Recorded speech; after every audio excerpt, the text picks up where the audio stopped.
Bonjour, donc aujourd'hui en orthographe, on va travailler autour de 8 mots, comme d'habitude, qui ont toutes des consonnes finales muettes. Et pour cela, je vous invite à ouvrir votre fichier, page 129.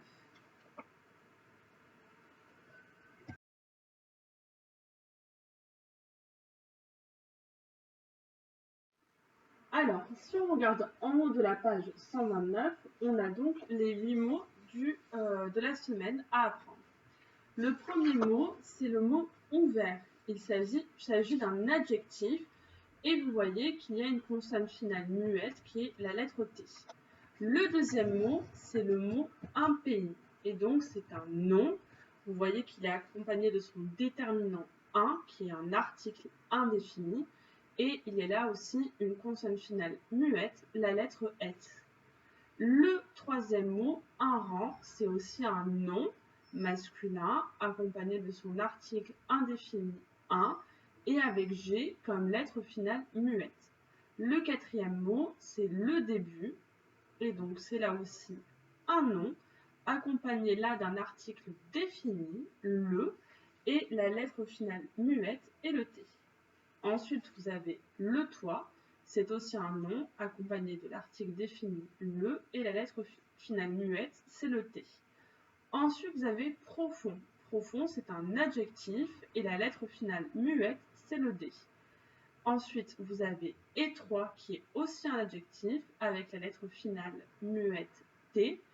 Et enfin, le dernier mot, c'est l'argent qui est un nom masculin qui est accompagné de l'article défini L' et la lettre finale muette, c'est le T. Donc maintenant, je vais vous expliquer les consignes des différents exercices pour que vous puissiez les faire. Donc, dans l'exercice 1, il faut compléter chaque phrase par un mot mémorisé. Donc, bien sûr, le but, c'est que la phrase ait du sens. Dans l'exercice 2, vous avez aussi l'habitude. Donc, il faut écrire les mots mémorisés qui appartiennent à la même famille que les mots qui sont dans la première partie. Donc, en général, vous vous rappelez, on regarde le début du mot qui commence de la même façon, ou alors ça peut être le milieu du mot. Le troisième exercice, vous avez des devinettes, du coup, une définition de devinette, et vous devez trouver le mot qui correspond à chaque devinette parmi les 8 mots mémorisés et l'écrire ici. L'exercice 4, donc vous avez des groupes nominaux au début, qui sont des groupes nominaux écrits, donc ils sont féminins, vous voyez, ils sont tous les deux féminins, et ils ont un adjectif qui fait partie des 8 mots à apprendre. Donc là, un adjectif pour cette phrase, et ici, 2 adjectifs. Là, on vous propose de compléter des groupes nominaux qui sont masculins cette fois-ci. Donc du coup, les adjectifs que vous avez au féminin, il faut les mettre au masculin dans les différents trous. Ce sont les mêmes adjectifs qu'il faut mettre donc, mais au masculin. Dans l'exercice 5, vous devez écrire le contraire de chaque mot. Vous avez des mots ici. Vous devez écrire leurs contraires qui font partie des 8 mots à démémoriser. Dans l'exercice 6, vous devez compléter les 2 phrases avec le même mot mémorisé. D'accord? Donc en fait, c'est-à-dire que par exemple, dans le A, il y a un mot qui peut compléter et la première phrase et la deuxième phrase. Donc ce sont des mots qui ont plusieurs sens. Pour le B, c'est pareil. Il faut trouver un mot qui rentre aussi bien pour la première phrase que pour la deuxième phrase. Donc on travaille sur le sens multiple des mots. Et attention, il faut que le mot que vous choisissiez, vous l'accordiez. Donc il peut être là, vous savez qu'on l'a au masculin singulier, mais il est possible que vous le mettiez soit au féminin, soit au pluriel, soit au féminin pluriel. Donc faites attention à bien accorder quand vous l'écrivez. Dans l'exercice 7, vous devez compléter les phrases avec toi, TOIT, donc c'est le toi qu'on a au-dessus de nos têtes, ou toi, TOI, donc c'est toi. Voilà, donc c'est là des homophones, des mots qui s'écrivent qui s'écrivent pas de la même manière, mais qui se prononcent de la même manière. Et enfin, l'exercice 8, vous devez compléter la phrase avec 3 mots mémorisés pour que cette phrase ait un sens. Je vous laisse faire les exercices, puis on se retrouve pour la correction.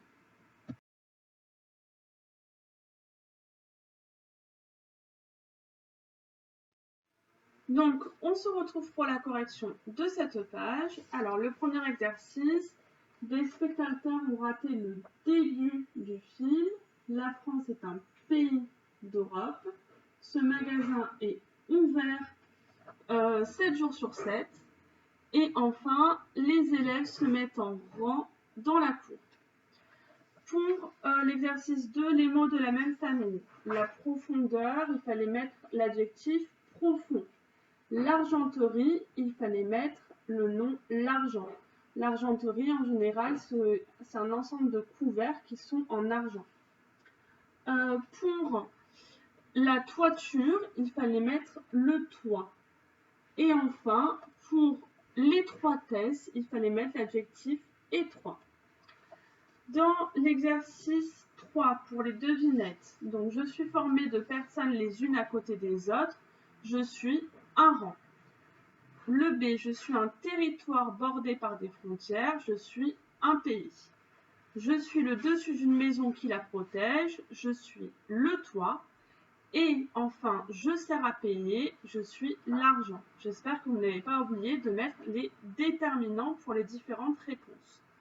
Ensuite, dans l'exercice 4, où il fallait compléter les groupes nominaux avec les adjectifs au masculin, du coup. Donc, une fenêtre ouverte, ça devient un volet ouvert. Il suffit d'enlever le E final. Et pour une rivière étroite et profonde, eh bien, c'est pareil, il suffit d'enlever les E finaux. Donc, c'est un trou étroit et profond. En fait, comme ils sont écrits en haut. Pour les contraires de chaque mot, donc le contraire de la fin, c'est le début, le contraire de fermé, c'est ouvert, et le contraire de large, c'est étroit. Dans l'exercice 6, où donc il fallait trouver les mots qui pouvaient avoir plusieurs sens. Donc pour le A, il fallait utiliser le mot ouvert. En effet, on peut dire « il veut sortir la voiture, il a laissé le portail ouvert ». Et donc là, le portail étant masculin singulier, ouvert, on l'écrit masculin singulier. Et dans la deuxième phrase, elle est tombée, elle a les deux genoux ouverts, ça marche aussi. Et là, comme c'est les deux genoux, donc c'est masculin mais c'est pluriel, attention, on met un S à la fin de ouvert.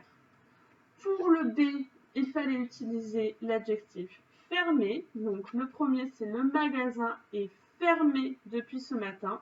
Donc comme c'est le magasin qui est fermé, le magasin c'est singulier et masculin. Donc fermé, on écrit comme c'est écrit en haut.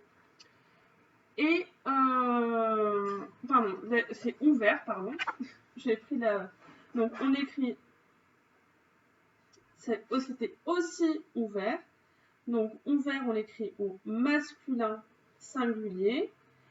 Et ensuite, vous aviez la bouteille et donc là, c'était ouverte. Donc, je ne sais pas pourquoi j'ai mis le contraire. La bouteille, c'est féminin et singulier. Donc, ouverte, on l'écrit avec le E à la fin, qui est donc le signe du féminin. Ensuite, pour l'exercice 7, où il ne fallait pas confondre les homophones. Donc, le premier, c'est nous irons au marché avec toi, T-O-I. Et le deuxième, la tornade a cassé des tuiles de notre toit, T-O-I-T. Et enfin, pour le dernier exercice, où il fallait compléter les phrases avec 3 mots mémorisés. Donc, il fallait écrire « Il faut de l'argent pour partir dans un pays lointain au début de l'été prochain ». Donc voilà pour cette leçon d'orthographe. J'espère que vous avez bien appris à manipuler ces 8 mots, à bien connaître leur sens. N'oubliez pas qu'il faut les apprendre par cœur pour si jamais on fait une dictée avec ces mots-là. Et donc n'oubliez pas la leçon sur les consonnes finales muettes eh bien, elles sont là pour pouvoir former le féminin des mots ou alors pour pouvoir former d'autres mots qui sont de la même famille. Voilà, je vous souhaite une bonne journée.